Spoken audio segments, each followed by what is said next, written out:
Sir, नया budget आ गया 2025-26 का। क्या आप जी। समझते हैं कि आवाम के लिए इसके अंदर रिलीफ है?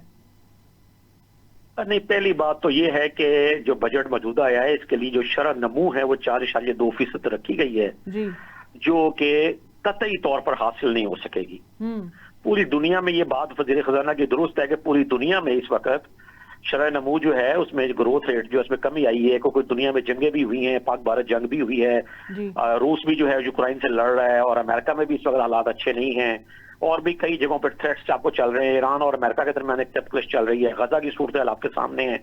तो दुनिया एक क्रंच में तो है, इसमें तो कोई शक नहीं है। लेकिन मैं आप सिर्फ बात करूंगा पाकिस्तान के बजट की। हम्म। देखें, पाकिस्तान में ना तो पेट्रोल सस्ता किया गया है, ना ही गैस सस्ती की गई है, ना बिजली सस्ती की गई है, बल्कि महंगे कर दी गई ये चीजें। और दूसरा, बजट की तो अब अहमियत रह ही नहीं गई। जी। अब तो पेट्रोल की कीमत जो है वो अब हर 15 दिन के बाद मुकर्रर करते हैं। ये तो बड़ी खुशकिस्मती है हुकूमत की कि गुज़िश्ता 3 सालों से कमोबेश 60 और 65 बैरल डॉलर के दरमियान जो खाम तेल है इसकी पूरी दुनिया में प्राइस रही है। पेट्रोल की प्राइस नहीं बढ़ी, पेट्रोलियम मसनूआत की। हम्म। अगर ये प्राइस बढ़ती तो पता नहीं हुकूमत का क्या हाल होता है, क्योंकि रुपया की वैल्यू तो कोई नहीं है।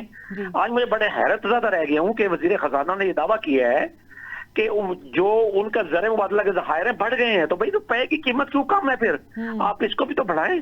और दूसरा, हुकूमत एक जन्म ये दावा करती आ रही है कि जी तफसीलाते ज़र।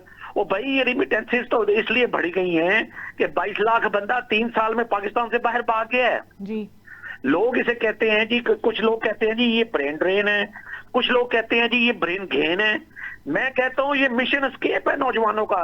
22 लाख नौजवान भागा है पाकिस्तान से। जी। और जब वो भागेगा तो वो वहां जाता इसलिए है कि एक तो वो यहाँ के निजाम से उसको पनाह मिल जाए हम्म। इसके मुकाबले में, और वहां जाकर वो बेहतर रोजगार कमा सके, सही। और उसको एक मुनसफाना आजर और अजीर का निजाम दस्तियाब होता है उन मुल्कों में, चाहे वो कनाडा है, यूके है, अमेरिका है, ऑस्ट्रेलिया है, जर्मनी है। हम्म। वहां आजर और अजीर का एक मुनसफाना निजाम है।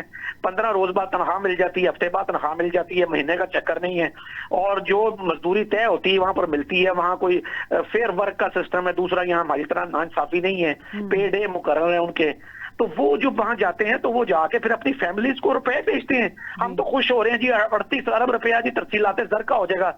और वजीर खजाना साहब ये बताएं इसमें आपका क्या कमाल है, आपकी हुकूमत का क्या कमाल है?